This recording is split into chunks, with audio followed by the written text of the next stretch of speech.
El juicio de Dios sin favoritismos. El juicio de Dios sin favoritismos. Ok, en la clase pasada vimos que todo el mundo está bajo el juicio de Dios. Justo juicio de Dios. En el versículo 5, Romanos 2:5, retomando, pero por tu dureza y por tu corazón no arrepentido atesoras para ti mismo ira para el día de la ira y de la revelación del justo juicio de Dios. Versículo 6, el cual, Dios, pagará a cada uno conforme a sus obras. Aquí está hablando del juicio final, que necesariamente vendrá sobre todos aquellos que rechazaron a Cristo. ¿Sí? Apocalipsis 20:12 nos habla un poquito acerca de este juicio final.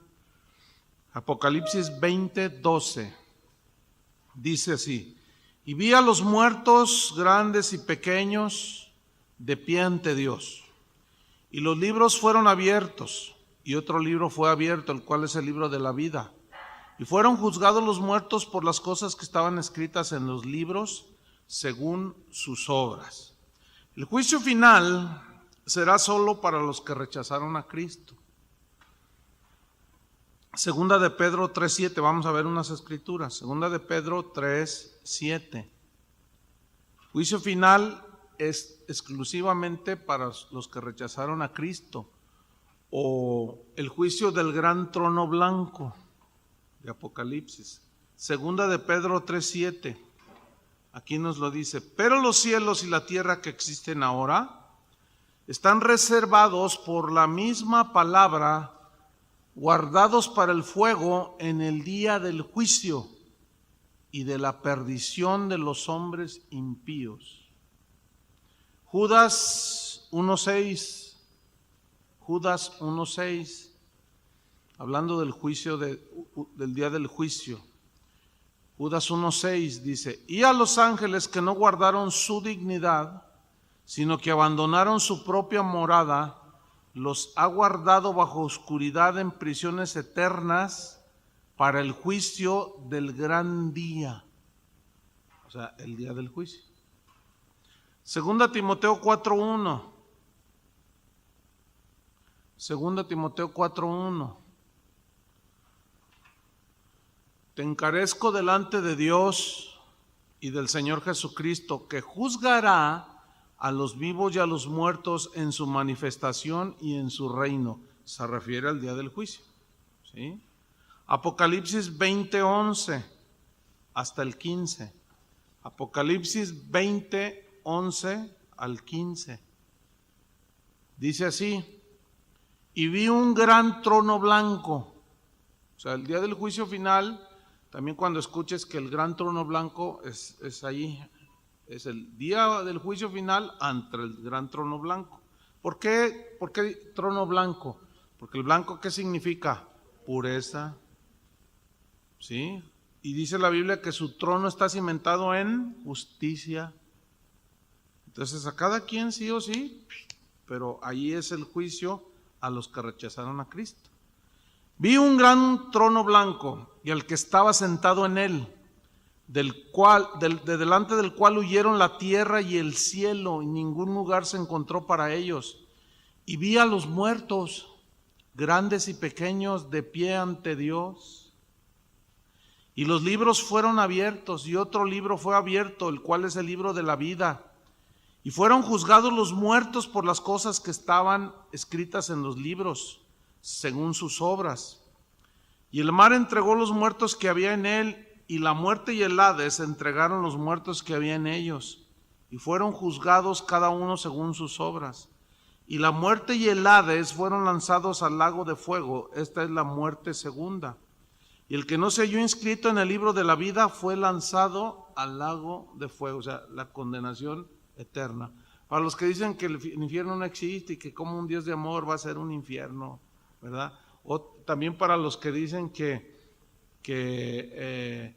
porque dice que serán destruidos, pero allí la palabra destruir en el griego no significa aniquilación, porque aniquilaciones ya se vuelve nada, no, la Biblia habla de un tormento eterno, ¿sí?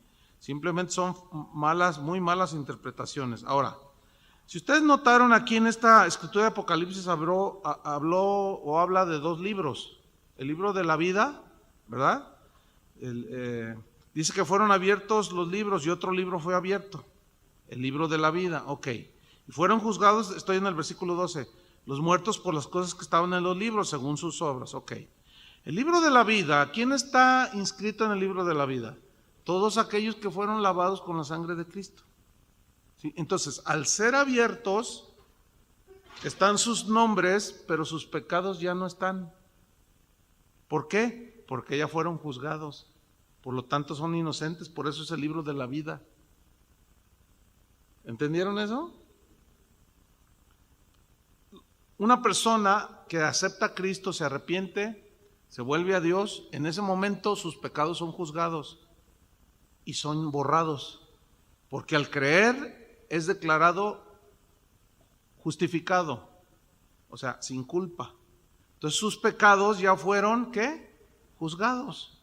Cristo pagó por ellos, o por nosotros. Entonces cuando se abre el libro de la vida nada más están los nombres. Pero cuando se abre el otro libro, están los nombres y todo lo que hicieron, sus pecados, que nunca fueron borrados. Ahora, si ustedes se fijan, en 2 de Corintios 5:10, ahí habla de otro tribunal, que es donde estaremos los cristianos. Pasaremos por un tribunal, pero no para que nuestros pecados seamos juzgados por nuestros pecados, porque nuestros pecados fueron juzgados y borrados el día que aceptamos a Cristo. No sé si queda claro eso. ¿Sí? O sea, nuestros pecados no son borrados hasta que muramos y estemos. No. Si alguien se arrepiente hoy, en estos momentos, genuinamente, ¿qué sucede con sus pecados? Son borrados. Y su nombre es inscrito en el libro de la vida. Y cuando se abran allí, en el juicio del gran trono, se abre el libro de la vida y está allí, ¿verdad? Juan Pérez, pero nada más está el nombre, no hay nada. ¿Por qué? Porque sus pecados ya fueron borrados. Tu nombre ahí está, en el libro de la vida, pero ya no está todo lo que hiciste. ¿Cuántos le dan gracias a Dios? Qué grueso, ¿no? Pero los otros no, porque rechazaron a Cristo, abusaron de su paciencia y longanimidad, y lo miraron con desprecio. No, yo soy bueno, yo daba ahí a Televisa, hasta acuérdate, los chequesotes esos grandotes así, de 2 metros, yo daba allí para los niños, el Teletón y que no sé qué. Pero ahí estaban todos sus pecados, ¿sí? Pero nosotros los cristianos, por otro lado, vamos a comparecer ante el tribunal de Cristo, pero no para que nuestros pecados sean juzgados, porque eso ya fueron juzgados, repito, el día que nos convertimos a Cristo y fueron borrados. Pero vamos a leer 2 de Corintios 5:10 para darnos cuenta entonces qué es lo que es juzgado en este tribunal, porque los tribunales son para hacer juicios, ¿no? Vamos a ver.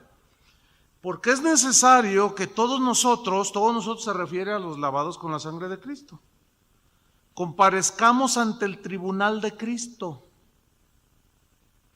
para que cada uno reciba, y aquí se refiere, que cada uno reciba, se refiere a las recompensas, a los galardones, que sería un estudio aparte, ¿sí? Para que cada uno reciba según lo que haya hecho mientras estaba en el cuerpo, o sea, en esta vida, ya como cristiano, lavado con la sangre de Cristo. La Biblia dice, al que sabe hacer lo bueno y no lo hace, ¿le es qué? Pecado. Entonces fíjate, nos dio el Espíritu, nos dio la palabra, nos dio la vida, nos dio todo lo que tiene que ver, nos bendijo con toda clase de bendición espiritual. Bien. Este versículo es muy importante. ¿Por qué? Porque en 1 de Corintios, capítulo 3, habla de edificar. ¿Se acuerdan? Si alguno, yo como perito arquitecto, dijo Pablo, puse el fundamento. ¿Quién es el fundamento? Cristo. O sea, Cristo ya está en nuestras vidas. Pero cada uno de vosotros dice, mire cómo sobreedifica. Y si sobre ese fundamento alguno edificare, y menciona 6 materiales, ¿se acuerdan? Si alguno de vosotros sobreedificare, y luego dice oro, plata, piedras preciosas, madera, heno, hojarasca. Si ustedes se fijan, los primeros 3 son materiales sólidos, ¿cierto? Y los últimos 3 son materiales que se queman como el bosque de la primavera. Madera, heno, hojarasca. ¿Sí? Lo dice, la obra de cada de todos, quien sea, será probada por el fuego. Y si la obra de alguno permaneciere, él sufrirá pérdida. ¿De qué? ¿De la salvación? No. Porque dice, aunque él será salvo así como por fuego. O sea, como un 6, como pasar con 6 de panzazos. O sea, la salvación está asegurada porque como fue un regalo, ese está allí. Pero lo que se pierden son galardones. Por eso, hermanos, sirvan a Dios. Les dio dones, les dio talento, les da la vida. Y muchos están ahí, no, es que hagan, no, yo no. Aquel día van a ser juzgados, vamos a ser juzgados. No va a haber condenación al infierno porque aquí ya nuestros pecados fueron limpiados, pero repito, es necesario, dijo Pablo, que todos nosotros, los nacidos nuevos, comparezcamos ante el tribunal de Cristo para que cada uno reciba según lo que haya hecho mientras estaba en el cuerpo, sea bueno, sea malo. O sea, todo lo bueno, como ya somos salvos y somos creados para hacer buenas obras, no las hacemos para salvarnos, ¿verdad que no?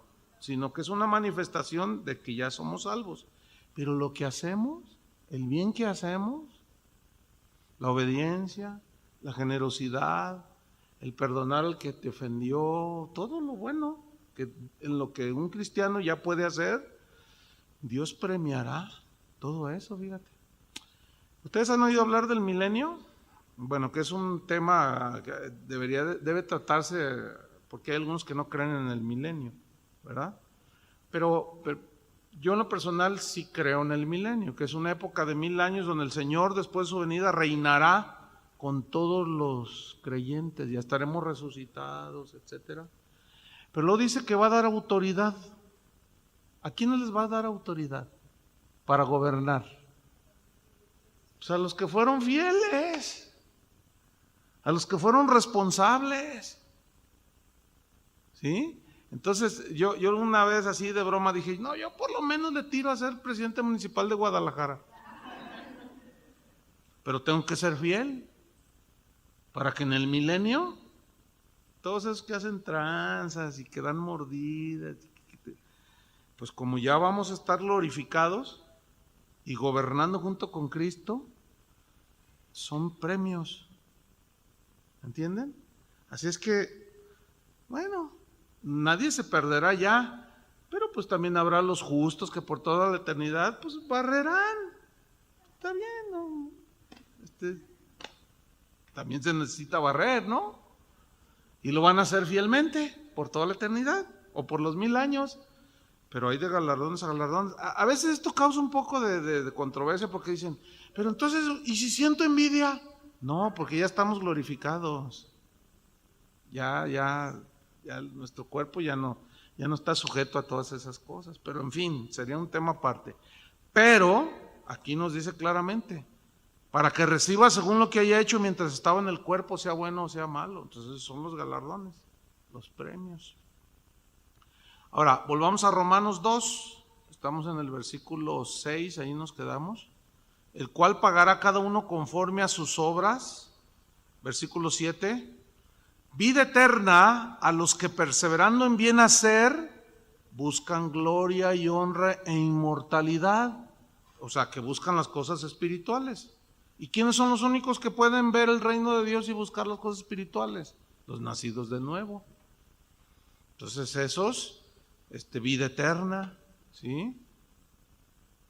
No se refiere a o mejor dicho aquí, estos de vida eterna, o sea, que reciben vida eterna, perseverando en bien hacer, esa frase se refiere a los creyentes que demostraron su fe por su conducta, ¿sí? Y desde antes de la ley, como Abraham, ¿sí? Que fue justificado por la fe, como Moisés, Enoc, Noé, y la lista de Hebreos 11. Todos esos por la fe hicieron no para ganar. Por la fe Noé construyó el arca, dice, en que su casa se salvase, pero la construyó no para salvarse, sino porque él le creyó a Dios que iba a venir el diluvio, y esa fe fue la que lo salvó. Pero ya en la práctica su obediencia lo salvó de ser llevado con el diluvio. Entonces Pablo está hablando de la gente aquí en el versículo 7, de los que reciben vida eterna. Está hablando de la gente que tiene fe, la fe de que salva. No está hablando de aquellos que tienen obras, sus propios logros, no. Él habla de aquellos cuyas vidas están orientadas hacia lo celestial. ¿Por qué? Porque ya son hijos de Dios, ¿sí? Versículo 8, Romanos 2:8. Por otro lado, contrarrestando, dice, pero ira y enojo a los que son contenciosos, o sea, siempre están excusándose ante Dios, buscando pretextos, esos aquí contenciosos, y no obedecen a la verdad. ¿Cuál verdad? La verdad del Evangelio, ¿sí? Que Dios envió a su Hijo para morir, la luz vino al mundo, pero los hombres amaron más las tinieblas que la luz, ¿verdad? Entonces, pero ira y enojo a los que son contenciosos y no obedecen a la verdad, sino que obedecen a la injusticia. Sin duda aquí se refiere a los no creyentes. En 2 Timoteo 3:13 habla precisamente de los que no son creyentes, pero que aún están metidos en las iglesias. Fíjate lo que dice 2 Timoteo 3:13. Mas los malos hombres y los engañadores irán de mal en peor, engañando y siendo engañados. O sea, irán de mal en peor. Dice ahí en Apocalipsis, en el último capítulo, el que es justo, sea justo. El que es inmundo, siga siendo inmundo, ¿sí? O sea, ya nosotros al nacer de nuevo ya es irreversible. Nosotros vamos caminando con Dios y vamos creciendo, ¿sí? Versículo 9, allí empezamos a ver que el juicio de Dios entonces es sin favoritismos, ¿sí? Uno, los que buscando vida eterna perseveraron, siguieron, obedecieron, la adquirieron por fe, y otros que siguieron en sus maldades, ¿sí? Ahí está. Entonces el juicio de Dios contra los que siguieron sus maldades es sin favoritismos. Dice el versículo 9, tribulación y angustia sobre todo ser humano que hace lo malo. Y luego Pablo dice, el judío primeramente y también el griego. ¿Por qué judío primeramente? ¿Por qué le está diciendo? Porque los judíos ya se sentían herederos de la salvación, hicieron lo que hicieron, y no es así. Ahora fíjate, allí donde dice tribulación y angustia, aquí la palabra tribulación habla de una situación de opresión, así, pero en el griego habla de una opresión inaguantable, o sea, así como desesperante, ¿sí? Y angustia tiene la idea de falta de espacio, así como que estás encerrado en un cuartito de 1 metro, ¿no? Así como, ¿te imaginas? Y así de medio metro de altura y hecho así en 1 metro de longitud. Esa es la idea. Entonces, porque habla de tribulación y angustia, falta de espacio. ¿Cómo se siente alguien que está así todo enclaustrado? Bien desesperante, ¿no? No sé si alguna vez se han sentido así.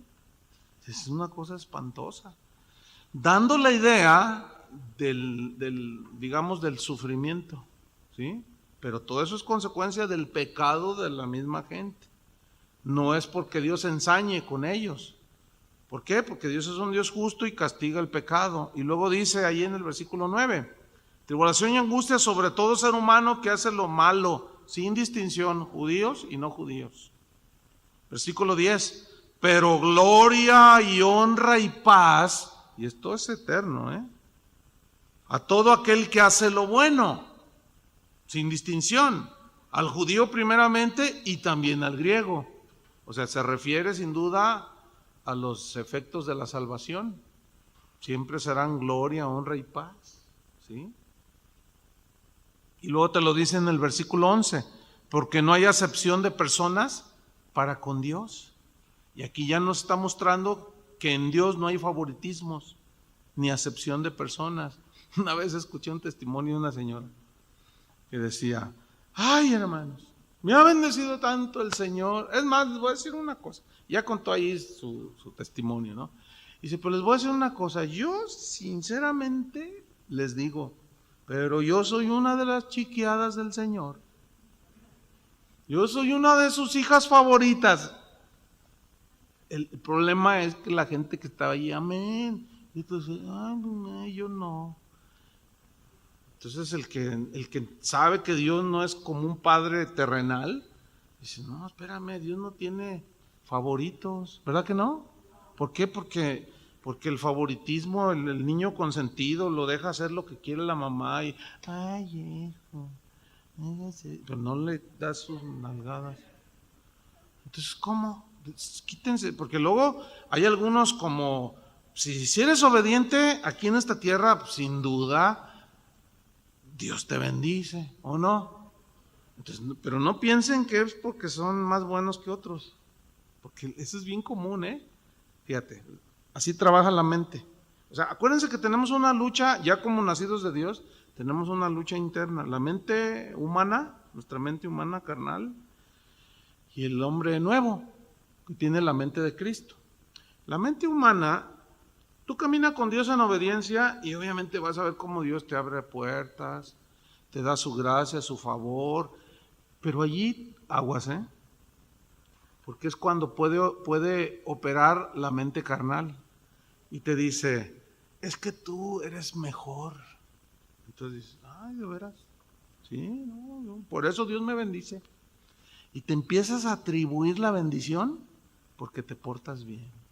Mira, la Biblia dice que nadie puede cumplir los mandamientos de Dios, pero la promesa de Él era que nos iba a dar un corazón nuevo, ¿sí o no? Entonces, ¿quién dio el corazón nuevo?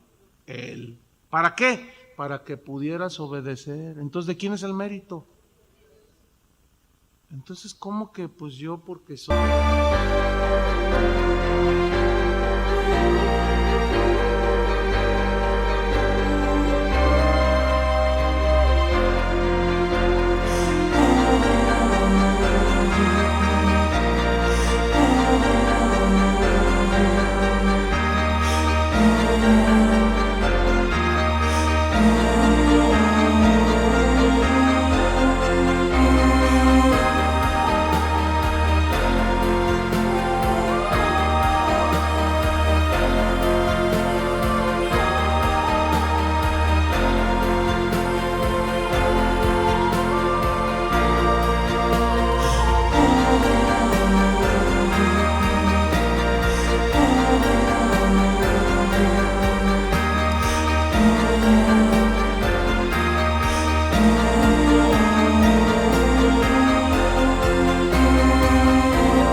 Porque yo oro más o porque yo no era tan mal.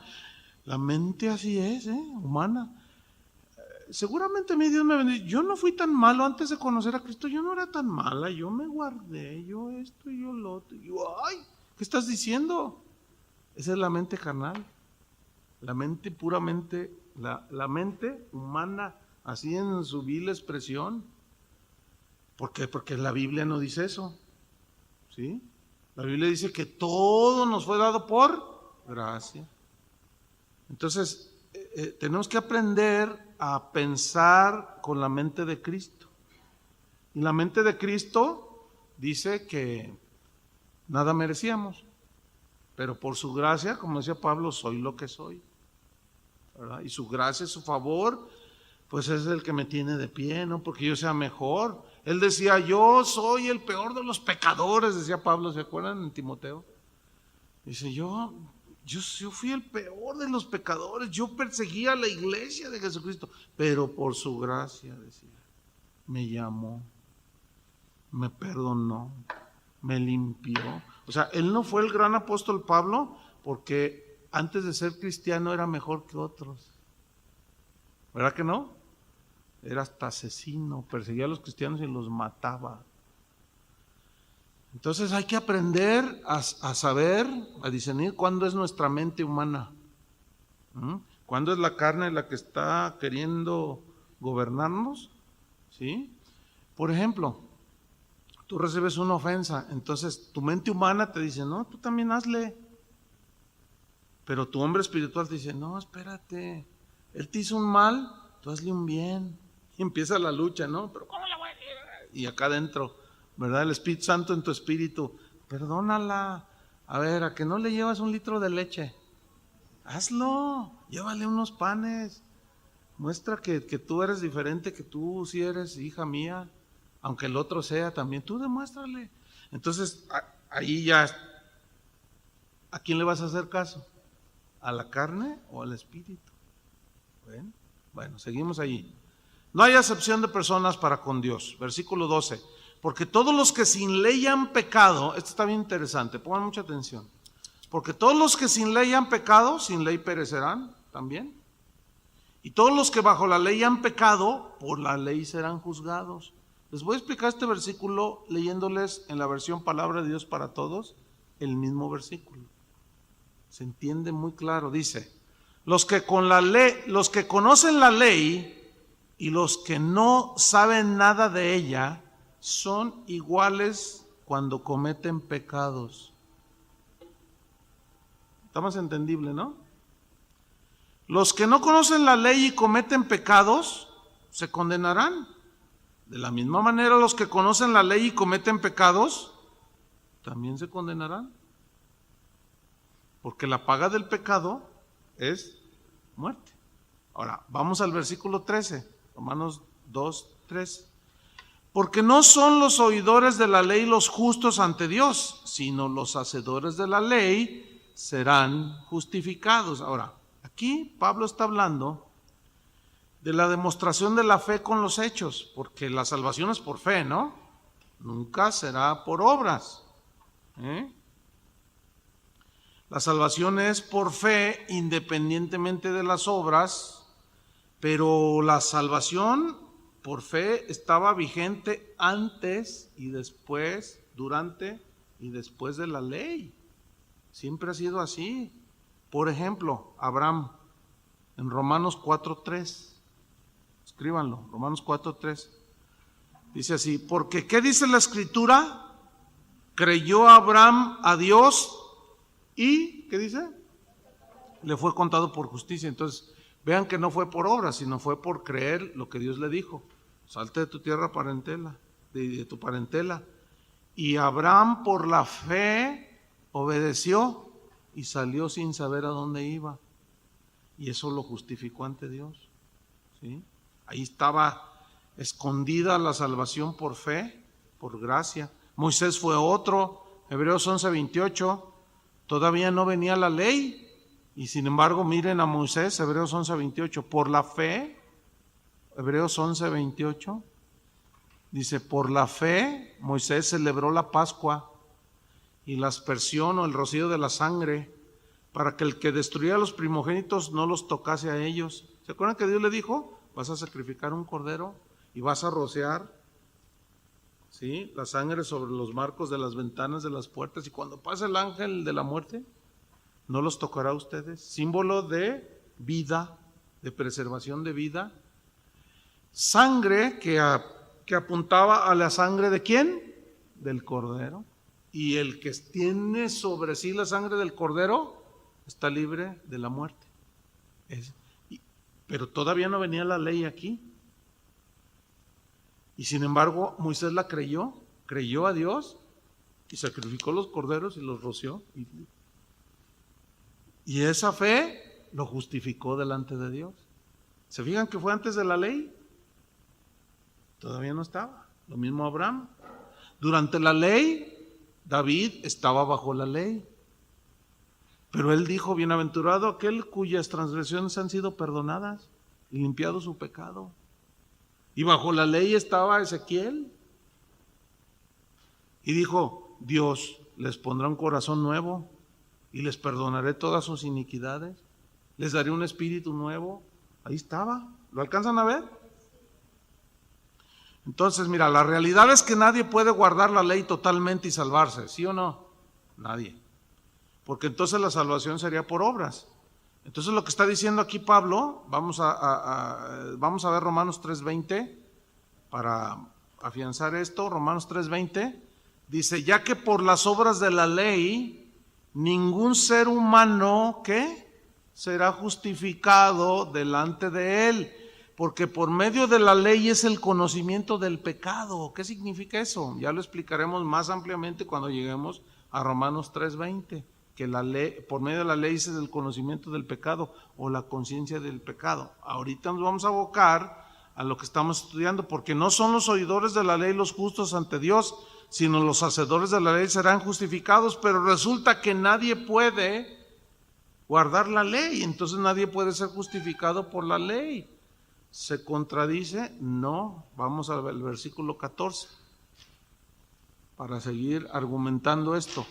Porque cuando los gentiles que no tienen ley, o sea, ley de Moisés, hacen por naturaleza lo que es de la ley, ¿qué decía la ley? No matarás, no robarás, no dirás falso, dice. Hacen por naturaleza lo que es de la ley, estos aunque no tengan ley de Moisés, son ley para sí mismos. Versículo 15, pongan atención. Mostrando la obra de la ley escrita ¿en dónde? En sus corazones. Pero fíjense lo que dice, dando testimonio su conciencia. ¿Testimonio de qué? De lo que hacen. Y acusándoles o defendiéndoles sus razonamientos. ¿Alguna vez a ustedes les han hecho la pregunta, y entonces cómo serán juzgados aquellos que no estaban, aquellos antes de la ley? ¿Sí les han hecho esa pregunta? Porque la ley, por los mandamientos de la ley de Dios, ¿verdad? Pero los que vivieron antes de la ley serán juzgados por su ¿qué? Conciencia.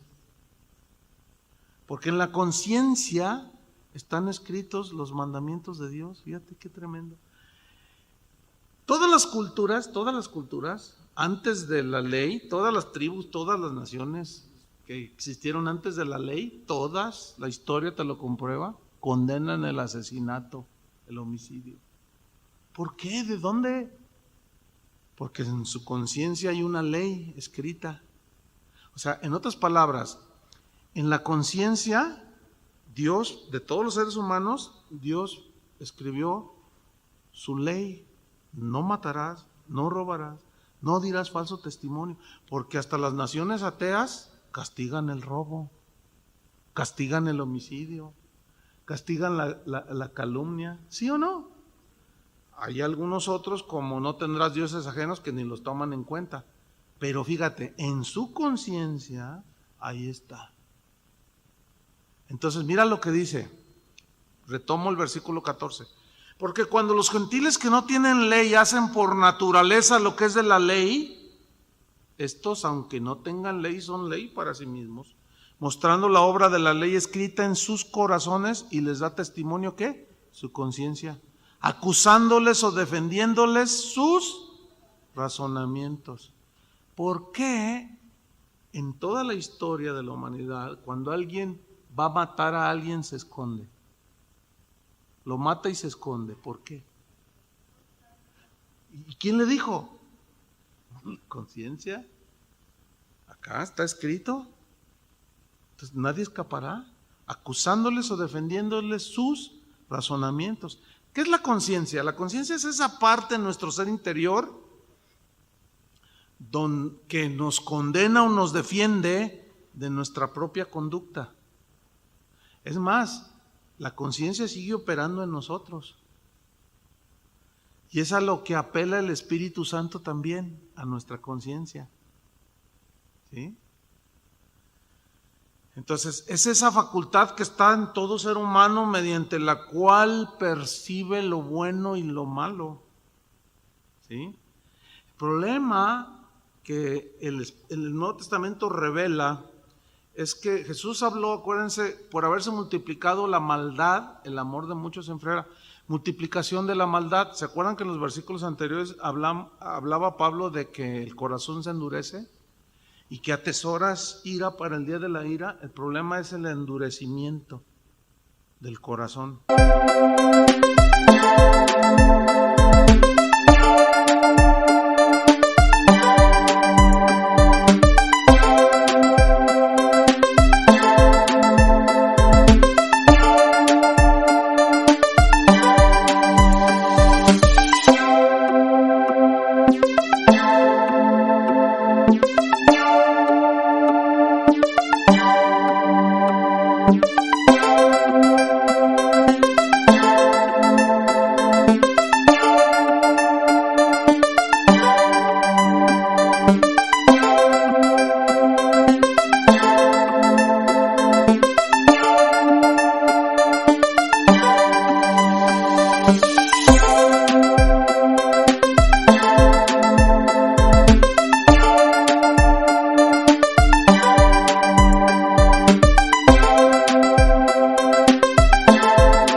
La Biblia habla de conciencia cauterizada en 1 Timoteo, que teniendo cauterizada la conciencia prohibirán hacer esto, cosas para Dios, y harán muchas cosas. ¿Qué significa cauterización? Cicatrización, ¿cierto? Es como ¿cuántos tienen alguna cicatriz de algo que Yo creo que todos cuando éramos chiquillos. Yo tengo una cicatriz aquí, no, pues no lo alcanzan a ver. A ver la cámara que le tomen. Esta me la hice cuando entré a la primaria, a los 5 años. Y a los 5 años a mí me dieron la oportunidad de entrar a primero. Entonces yo sacándole punta, no permitían, pero pues uno de niñillo, de chiquillo inconsciente, yo llevaba una navaja y le empecé a sacar punta a un lápiz y que se me va. No, hombre, se me veía hasta el hueso. Entonces cuando hago así, no, pues se me abrió así, hasta el hueso me llevé. Fíjense, yo tenía 5 años, 50 años hace de esto. Está cicatrizado, ya no me duele. Lo toco así, la tallo y no me duele. Porque está, ¿qué? Cicatrizada, cauterizada. Ya cicatrizó. Ya no tengo sensibilidad. Es como cualquier parte de mi piel. ¿Sí? Pero los primeros días duele, ¿no es cierto? Y luego te sale la costra y te empieza a cauterizar o a cicatrizar. ¿Sí? Pero no te la puedes tocar porque duele, ¿sí o no? Cuando habla de conciencia cauterizada es porque ya tanto pecado, no hay otra manera de describir, por ejemplo, a los sicarios. Corazón, conciencia cauterizada. O sea, antes pues se mataban así, se tiraban de cuadra a cuadra y ya el que le tocara. Y ahora no solo los balacean, los matan, los martirizan y todavía los parten en pedacitos. Y tú dices, ay Dios, tanta hazaña, ¿que no le remorderá la conciencia? No. Supieron de un europeo allá que mató no sé dónde, en Noruega, un montón de gentes, de personas, ahí las balaceó como a 70 y lo enjuiciaron. Y él empezó a narrar y dice, ¿no estás arrepentido? Dice, no, yo lo volvería a hacer. ¿Cómo que sí, y a lo mejor ahora lo haría diferente, les metía más balas, o a lo mejor hasta los cuerpos, no, yo no siento nada. Y tú dices, ay Dios, tiene que estar endemoniado. No necesariamente, pero ahí está un ejemplo de conciencia cauterizada. Pero hay otros que cuando los apresan, están así. ¿Estás arrepentido? Sí, yo pido perdón a la familia de los 25 que maté. Pero fíjense que tienen conciencia todavía. Pero ya cuando se cauteriza ya no sienten nada. Y saben que ahorita se está distinguiendo por gente en la consumación de los siglos, gente con mente cauterizada, conciencia cauterizada. Por eso Jesús dijo, por haberse multiplicado la maldad, el amor de muchos se enfriará. ¿Qué significa? Que ya es la maldad tan común, todo lo que se ve, que ya, si no nos mantenemos fervientes en el amor de algunos se enfría y podemos ser arrastrados y desviados. Y decir, pues lo hacen aquí, también nosotros. Qué terrible. Entonces, la conciencia, cuando todavía está latente, alguien dijo que la conciencia es el único juez al cual no puedes corromper, pagándole. Puedes corromper al del juez séptimo de lo penal, pero a tu conciencia, ¿qué le pagas? Fíjense que ustedes seguramente han sabido de gente que comete asesinatos con alevosía, premeditación y ventaja. Las 3 agravantes que merecen en algunos países pena de muerte y en otros cadena perpetua, o en México la máxima pena, 40 años, qué sé yo. Y ellos lo hacen con alevosía, premeditación y ventaja, pero pasa 1 año, 2, pueden pasar 5 y luego se entregan. Aquí hubo un caso bien de alguien que asesinó, un joven, bueno, en ese entonces tendría como 18, 20 años, pasaron como 5 años, 25, 26 años de edad, llega y dice, pues yo vengo a entregarme porque en tal año pues mataron y yo lo maté. No estoy bromeando. No, es que yo no, sálgase, ándele, no venga aquí. Es que yo lo maté. Y finalmente ya alguno allí en el ministerio a ver, ¿de qué estás hablando? Y ya empezó a investigar y, sí, tú eres. ¡Aprésenlo! Ya vino. Y luego ya los agarran y todavía hasta se ensañan con ellos, ¿verdad? Y le ponen la rodilla acá y con esposas y todo, ¿no? Y le preguntaron, de eso fue el año pasado, le preguntaron, ¿y por qué te entregaste? ¿Qué fue lo que hizo? Es que mi conciencia no me dejaba en paz. Y mis familiares me decían, mi papá, hijo, entrégate. Sí, y finalmente, fíjate, fue tal el cargo de su conciencia que se entregó. Bueno, esa persona todavía tiene la posibilidad, pero ya cuando está endurecido así, ya. Porque atesoran. Versículo 16, sigo en Romanos 2, 15, mostrando la obra de la ley escrita en sus corazones, dando testimonio a su conciencia, acusándoles o defendiéndoles sus razonamientos, versículo 16, en el día, o sea, el día del juicio, en que Dios juzgará por Jesucristo los secretos de los hombres, conforme a mi evangelio.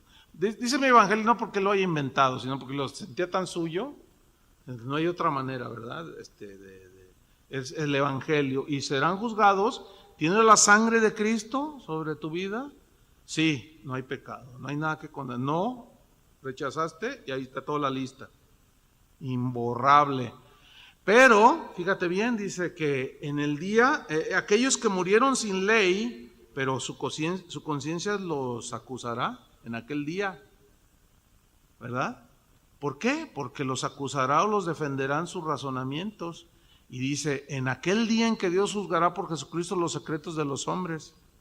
O sea, lo que para nadie es evidente, la conciencia en aquel día, ¿cómo funcionará? ¿Cómo será? No puedo explicarlo. Pero la gente, porque el Señor dice que abrirá los libros y estarán escritas y serán juzgados conforme a sus obras. En el año 2012, tú robaste en tu trabajo y te robaste 70,281 pesos con 10 centavos. Y la conciencia, ¿entienden? Y ahí todo es revelado. Qué grueso, o sea, no hay nada. ¿Se imaginan la capacidad que tenemos los hombres para almacenar datos por medio de las computadoras? Ahora imagínate el creador de todo, que no puede almacenar todo. Y no se confundirá, ¿eh? Y no se le caerá el sistema. Ay, a veces pensamos que el evangelio y el juicio son incompatibles. O sea, el evangelio de la gracia de Dios y el juicio, no, es que Dios es amor. No, el evangelio no elimina el juicio. El juicio es parte del mensaje del evangelio. ¿Quién predica juicio ahora? Sáquenme a los predicadores aquí que están en Tuyú y vean cuántos predican que vendrá el juicio. Muy pocos. ¿Qué predican? Todo está bien, amor y paz. Es irle tapizando y pavimentando el camino al anticristo. Cuando digan paz, seguridad, entonces vendrá ese y todos se rendirán ante él. Rechazaron a Dios, ahí les va el otro. Dice, con poderes y señales y milagros poderosos, dice. Y dice Pablo a los tesalonicenses, y por cuanto no amaron la verdad, Dios les envió un poder mentiroso para que crean a la mentira. O sea, ya Dios los entregó. Rechazan a su hijo. Aquel que rechaza así a Jesús, ya no quiero nada. Ya. Bailó con la más fea por toda la eternidad. La condenación. Qué terrible. Fíjate lo que dice en Hebreos 4:13. Hebreos 4:13. No hay cosa creada que no sea manifestada en su presencia. Antes bien, todas las cosas están desnudas y abiertas a los ojos de aquel a quien ¿qué? Tenemos que dar cuenta. Todas las cosas están abiertas, desnudas. ¿Qué podemos esconder? Absolutamente. Nadie va a esconder nada. Nosotros ya no tenemos nada que esconder. Nuestros pecados ya fueron lavados. ¿Sí? Versículo 17. Vámonos sobre el final. 2:17. He aquí, dice, tú tienes el sobrenombre de judío y te apoyas en la ley y te glorías en Dios. ¿Por qué les dijo esto? Porque los judíos creían que automáticamente eran salvos por ser judíos, lo cual es un error gravísimo. ¿Sí? Los judíos creían que por ser descendientes de Abraham, ¿se acuerdan cuando Jesús les dijo, ustedes dicen que son descendientes de Abraham, que su padre es Abraham? ¿Y qué les dijo Jesús? Vuestro padre no es Abraham. ¿Vuestro padre quién es? El diablo.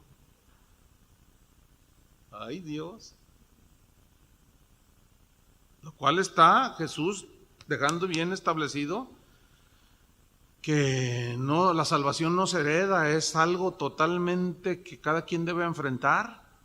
Si tú eres un nacido de nuevo, ¿cuántos son nacidos de nuevo? ¿Cuántos tienen hijos pequeños? No son salvos si no nacen de nuevo. O sea, nuestros hijos no heredan la salvación. Esto lo hemos discutido y enseñado en otras ocasiones.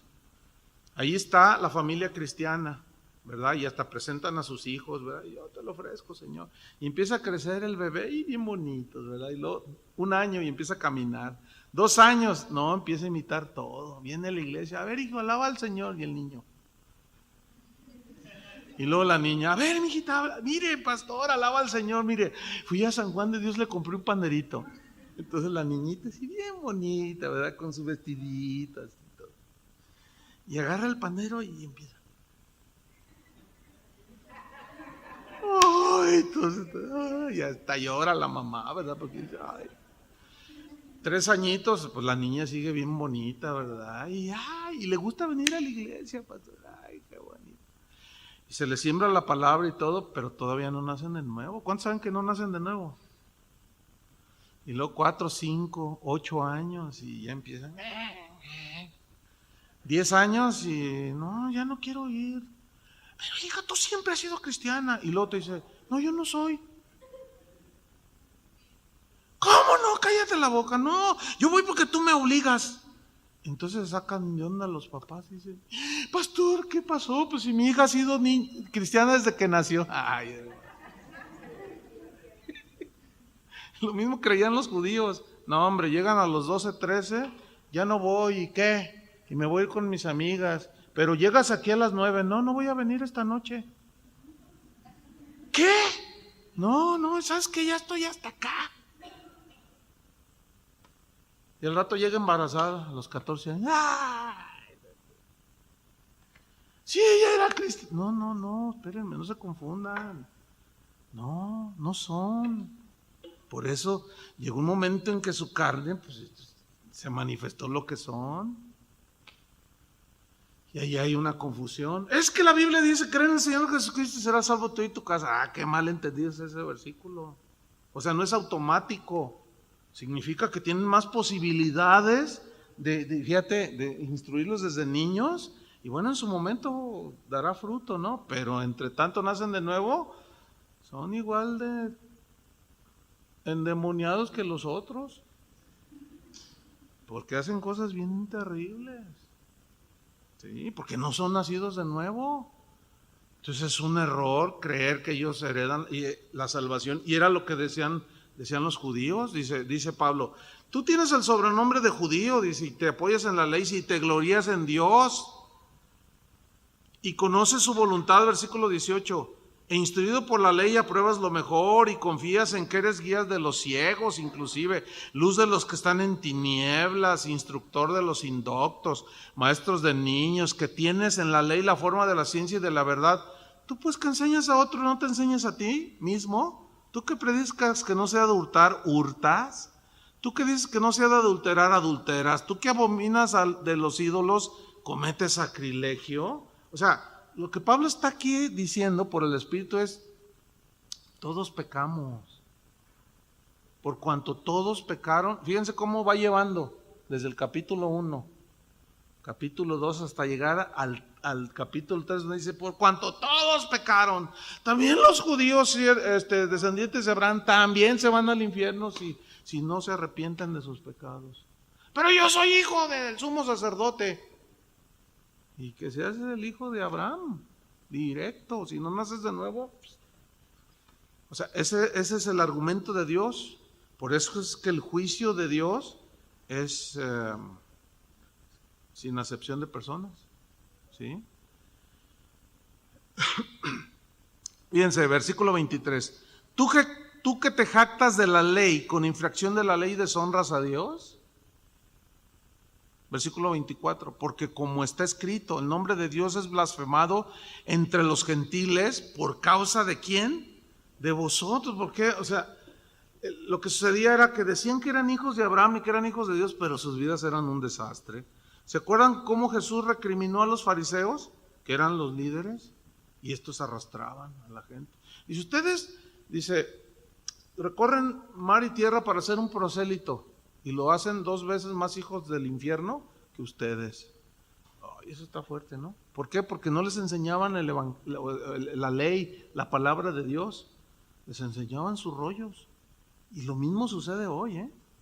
Ahí andan, vamos a multiplicar, que nuestra iglesia sea grande. Y no les predican el evangelio. Y los hacen seguidores de ellos y 2 veces más hijos del infierno. Dice, ustedes recibirán más condenación. Los que tienen responsabilidad y los que supuestamente enseñan. Jesús les dijo en Mateo 23, hay de vosotros, escribas y fariseos hipócritas, porque dan sus diezmos de la menta, del eneldo y el comino, y dejan lo más importante de la ley, la justicia, la misericordia y la fe. O sea, lo que realmente era lo esencial, lo hacían a un lado. Coláis el mosquito y se tragan el camello. ¡Ay, no se lavan las manos! Pero por dentro, dice, ustedes están llenos de envidia y de rapacidad. Eso significa colar el mosquito y tragarse el camello. Les voy a aplicar a estos términos. Ay, ¿por qué usa pantalón, hermana? Eso es pecado. Ese es el mosquito. Y se tragan el camellote, acá pensando cosas que no son de un hijo de Dios. Pero ven a una mujer con pantalón. ¿Y por qué traes pantalón? Ay, eso es abominación delante de Dios. Se cuelan el mosquito y se tragan el camello. Ay, versículo 25. Pues en verdad, la circuncisión aprovechas si guardas la ley, pero si eres transgresor de la ley, tu circuncisión viene a ser incircuncisión, o sea, no te vale nada. Versículo 26. Si pues el incircunciso guardar las ordenanzas de la ley, ¿no será tenida su incircuncisión como circuncisión? O sea, lo que está argumentando aquí no es que alguien lo pueda hacer, sino que está argumentando que que todos pecamos. Ese es el punto. Versículo 27, y el que físicamente es incircunciso, pero guarda perfectamente la ley, entiéndase que nadie la guarda. Lo que está argumentando es que todos pecamos. ¿Se entiende? Ok. Y el que físicamente es incircunciso, pero guarda perfectamente la ley, te condenará a ti que con la letra de la ley y con la circuncisión eres transgresor de la ley. Pues no es judío el que lo es exteriormente o de raza, ni es la circuncisión la que se hace exteriormente en la carne, o sea, la circuncisión de Abraham, sino que es judío, entiéndase, verdadero creyente, el que lo es en lo interior, y la circuncisión es la del corazón.